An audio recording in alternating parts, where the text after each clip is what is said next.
maybe Delhi may not be as good as 1 or 2, but they still may be less bad than 6 or 7 others. So we'll see where they eventually end up. Less bad is the right phrase. We can't wait to start the IPL.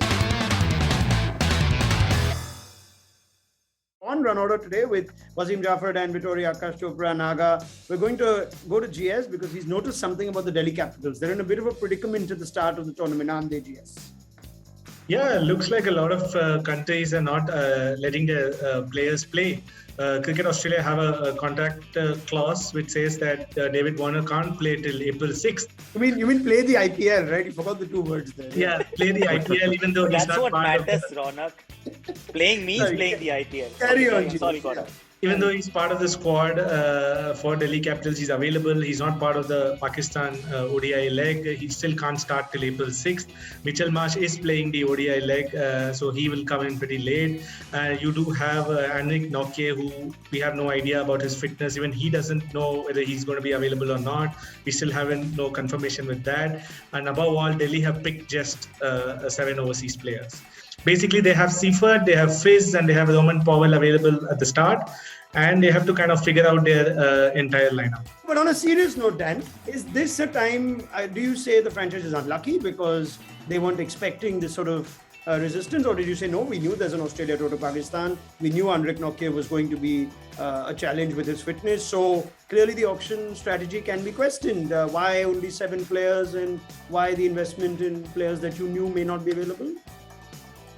Well, it may be an overall sort of 3-year concept that they're thinking about, that they don't want to have the 8 players there because they see it as a 3-year tournament, not just this first year, but it obviously puts them in a predicament around these first few games. And I wonder how much information they have around the Nokia injury, because I think that's the one that puts them in a bind. If he's unavailable for a period of time, then that obviously messes up their balance, the way that they want to play. But I mean, Delhi's been so good for 3 years. I think they would have put this in place, that they understood what's going to happen, and we're going to ride for these 3 to 4 games, and we're going to make it work. So I think we give them the benefit of the doubt, and the fact that Mustafiza, Seifert, and Ruvman Powell are good enough to fit into their team, and they're going to make do without the 4th overseas player. Is this still, though, a good enough team to make do with 3 overseas if they need to go that way?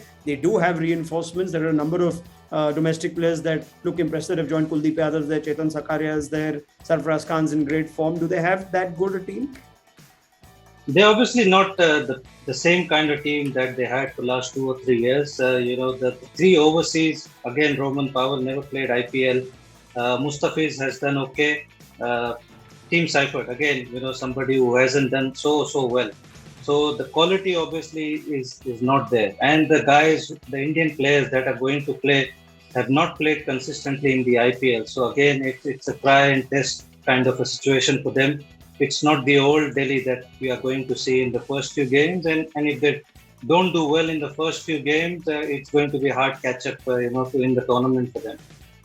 Without Nokia, suddenly, Akash, that point that your 4 overseas, you want them to be real guns, right? Guys that will make an impact. Suddenly you're looking at Roman Powell, his lack of IPL experience. You're also looking at Mitchell Marsh, who for all his reputation is still to set the IPL on fire. Are you worried if you're a Delhi fan?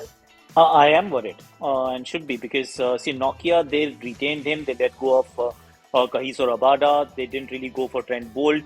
These options were available. They were obviously hoping that Nokia will be available. But if he's not available, and it looks likely, there is a possibility, strong possibility, then they will be struggling. They let go of Shikhar Dhawan, Shreyas Iyer, Ravichandran Ashwin. Of course, you get a Kuldeep Yadav, but there is no Ravichandran Ashwin.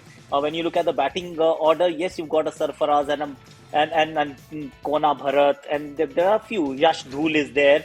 But there is no Shreyas Iyer. There is only one Shreyas Iyer. He goes for 12.5 crore. Then if Shikhar Dhawan has to be replaced by David Warner, sounds absolutely fine. But first few games, he will not be available either. So, yes, I am a worried man, because there is lack of proven players there. There is potential, but there is little pedigree. And if there is pedigree, there is lack of IPL performance. So, Delhi finds themselves in a bit of a bind this time.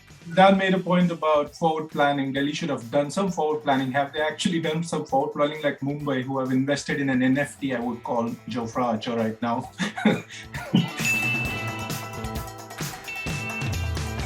So, For the novices, why don't you give it the full form out as well, Naga?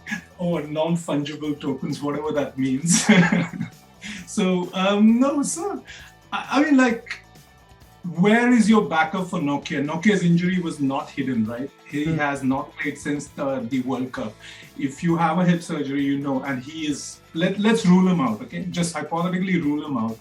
What are your options? You have Ngidi, who's also injury prone, who's got a question mark. He's not a direct entry, which means you have to. So according to the inside info, apparently that they had accounted for this, and they are going to think of, they might be playing two Indian fast bowlers in Sakaria and Khalil. Remember Khalil? They got into a bidding war with Mumbai.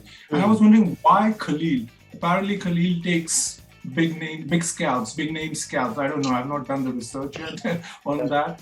Well, if that's true, then it's not a bad combo in that sense. Two left armers with Sakaria and Khalil. Yes, it's not, you're not getting what Nokia did.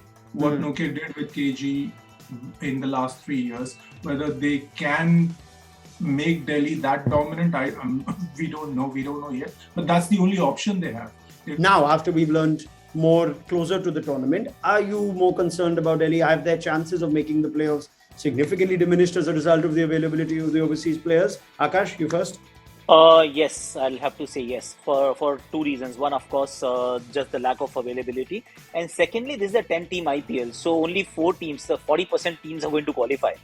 Previously, out of 8, half of them would actually qualify, so you just had to be in the top 4, which was easier in an 8-team tournament. Being in the top 4 in a 10-team tournament is going to be a lot tougher.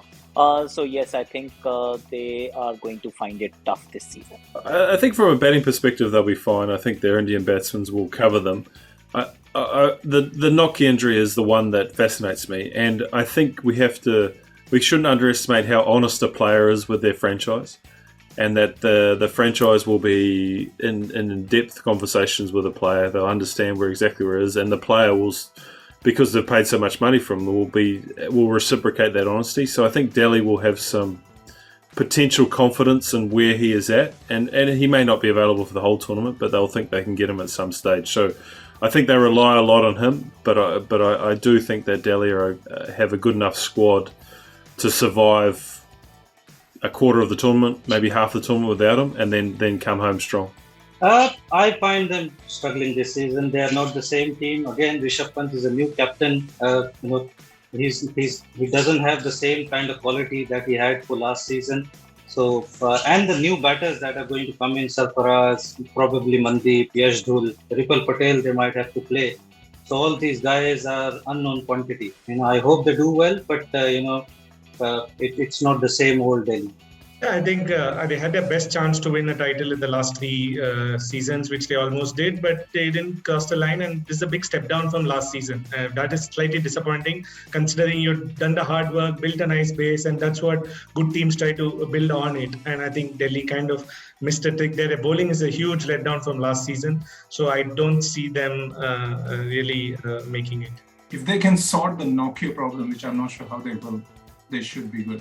Yeah, the conundrum I'm in this year's IPL is when you have a look at any team in isolation, you're worried about them. Then you have to start counting how many more teams have problems and whether those problems are worse than these teams. And then you'll figure maybe this team is not so bad. So you do all that homework. We have enough content out for you. And maybe Delhi may not be as good as 1 or 2, but they still may be less bad than 6 or 7 others. So we'll see where they eventually end up. Less bad is the right phrase. We can't wait to start the IPL. Thank you, Wasim. Thank you, Dan. Thank you, Akash. Thank you, JS. Thank you, Nag. Thank you.